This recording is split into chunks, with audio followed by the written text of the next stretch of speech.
Сәлеметсіздер ме балалар? Бүгін бізде жаратылыстану сабағы. Тақырыбы жанды және жансыз табиғаттың айырмашылығы неде?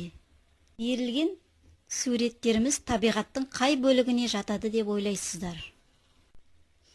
Тәжірибелік жұмыс. Құмырада гүл өсіп тұр, яғни ол жанды табиғат. Гүл күннің сәулесі арқылы өзіне көрікті заттарды алады, жансыз табиғатпен бірлесіп тіршілік етеді. Бірінші тапсырма. Төмендегі тізбектер дұрыс орналасқан ба? Ойланып жауап бер. Ал балалар, енді сергіту сәтін орындап алайық. Бетімізге жел соғады, тербеледі ағаштар, тына қалса қатты жел, тоғай биік көрінер. Екінші тапсырма. Суреттерді боя. Қайсысы қай табиғатқа жататынын ата.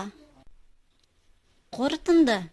Жанды табиғаттың жансыз табиғаттан айырмашылығы олар тыныс алады, қоректенеді, көбейеді, өседі және өледі.